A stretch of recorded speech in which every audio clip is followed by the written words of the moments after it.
grâce à ce kit micro Lightning et micro sans fil, je crois que j'ai résolu la principale problématique de mes projets vidéo avec les élèves. L'un des plus gros problèmes que je rencontre avec mes élèves lorsque je leur fais faire des projets de création vidéo, c'est la qualité du son. Parce que si l'iPad est capable de les filmer, il a un micro qui est quand même pas d'une très bonne qualité. En fait, il est omnidirectionnel et donc il va capter tous les sons environnants. Et comme pour avoir une image correcte, on est obligé d'éloigner le sujet filmé de la tablette qui filme, et bien le micro aussi s'éloigne et du coup capte tous les sons environnants et en plus bien sûr de la voix de l'élève. Mais donc du coup il y a tous les bruits quand on est à l'intérieur d'une classe ou quand on est à l'extérieur qui sont aussi captés et qui vont faire non seulement du souffle mais aussi des bruits parasites et qui vont pas permettre de distinguer correctement la voix. J'ai donc essayé plusieurs types de micros, des micros filaires que je pouvais directement relier à l'iPad. Le défaut principal était la longueur du câble, on n'était pas suffisamment loin de la tablette lorsqu'on filmait l'élève. J'ai aussi utilisé des micro-cravates qui avaient eux pour le coup un câble un petit peu plus long mais qui avaient le défaut en fait de s'arracher soit du connecteur jack soit du t-shirt de l'élève et également qui étaient plutôt fragiles et donc qui se cassaient un peu trop vite. J'ai donc eu l'idée d'utiliser des micros sans fil qui ont un coût un petit peu plus important mais qui fonctionnent pas mal. Donc ça veut dire qu'il fallait un kit de micros sans fil, donc un émetteur, l'élève qui porte en fait l'émetteur et un récepteur qui est lui connecté à l'iPad. Puis en plus ce récepteur, il fallait qu'il soit fixé à l'iPad et c'est pas forcément très bien fait pour quoi. C'est pourquoi quand j'ai vu que la marque Synco sortait un kit de micros sans fil avec un adaptateur Lightning directement intégré, je me suis dit ça c'est la bonne solution. On a donc deux choses dans ce kit, un émetteur, donc le micro qu'on va positionner sur l'élève avec une petite pince que l'on va pouvoir accrocher au t-shirt ou au pantalon de l'élève. Pourquoi pantalon? Parce qu'on a la possibilité d'y brancher un micro-cravate. Donc si vous disposez d'un micro-cravate, vous allez pouvoir brancher sur l'émetteur un micro-cravate. Sinon, l'émetteur en lui-même possède un micro et fait office du coup de micro. Donc une fois ce micro positionné sur l'élève, vous allez pouvoir prendre cette fois le récepteur et le récepteur, son avantage c'est qu'il va vraiment pouvoir se brancher directement sur la tablette ou ici l'iPhone et l'intérêt aussi c'est que même avec une coque vous voyez l'émetteur il rentre et lorsqu'il est connecté et bien tout de suite il s'allume pour signifier du coup qu'il fonctionne correctement. À partir de là il vous suffit d'ouvrir l'application par exemple dictaphone, vous pouvez lancer l'enregistrement et là en fait le son qui va être enregistré c'est le son directement de l'émetteur micro. Donc du coup je vais le positionner, j'ai clipsé l'unité du micro. Ce qu'on voit déjà le défaut c'est que c'est super gros. Si l'élève est pas en noir ça va poser problème entre guillemets parce que ça va se voir. Rien n'empêche de le mettre à l'intérieur et de ne faire dépasser que le haut, la tête en fait du micro ou alors d'utiliser un micro-cravate et de mettre cette unité dans la poche. À partir de maintenant, je lance l'enregistrement ici sur mon téléphone avec lequel donc on a bien le récepteur qui est connecté et donc la voix que vous entendez maintenant c'est la voix du Synco. Donc si je tapote, vous entendez bien que ça tapote bien au niveau bien du micro. Je vais basculer sur le Shure ici pour que vous voyez la différence. Ça c'est le micro que j'ai depuis le début de la vidéo.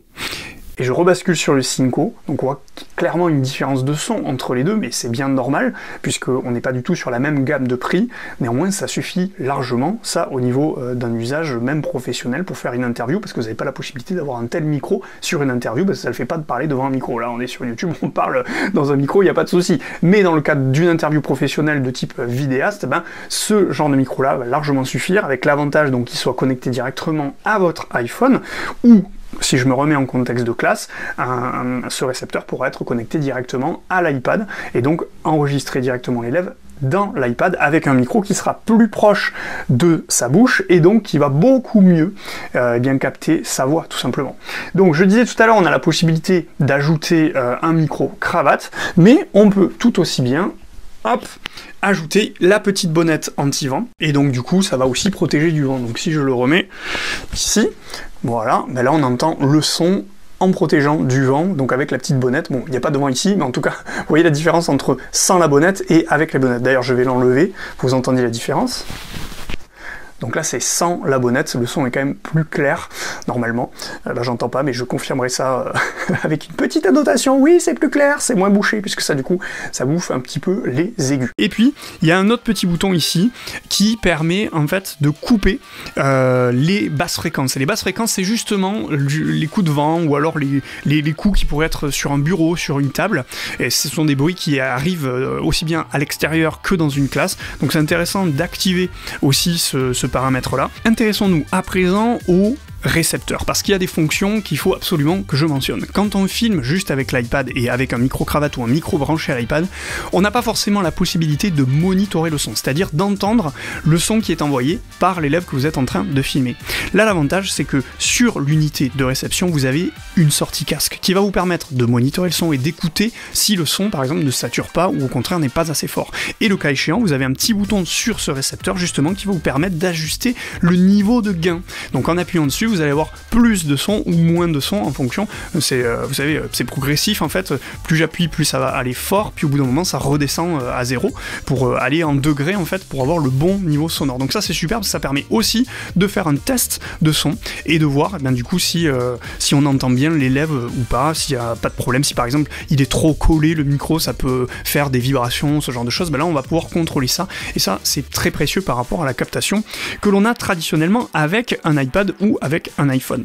Donc ce n'est pas du tout à négliger. Je trouve vraiment que ce kit est hyper intéressant parce qu'il est très pratique à utiliser. On branche sur l'iPad ou l'iPhone, on met à l'élève ou à la personne qu'on interviewe, on lance l'enregistrement sonore et c'est tout. Enregistrement sonore ou vidéo d'ailleurs. Le tout se recharge en USB-C, le câble est fourni évidemment, l'autonomie est tout à fait correcte et largement suffisante aussi bien pour le job de vidéaste que pour le cadre de la classe. Ce que je trouve aussi très intéressant, c'est que c'est plutôt solide par rapport aux solutions que j'ai utilisées jusque-là, c'est-à-dire les micros en plastique qu'on utilise parce qu'ils sont pas très chers, ou bien les micro-cravates qui, eux, en fait, sont un peu trop fragiles parce que le câble se casse ou il y a un faux contact assez vite qui arrive. Là, en l'occurrence, on a vraiment un kit qui est solide, fiable et de qualité sonore tout à fait correcte. Le seul hic peut-être pour la classe, c'est le prix, parce qu'on est un petit peu en dessous de 100€, mais il faut quand même, je pense, pister en fait les promos sur internet, parce qu'on trouvera facilement, je pense, lors des différents événements de l'année, la possibilité de les trouver un petit peu moins chers. Et aussi, pensez toujours à l'occasion,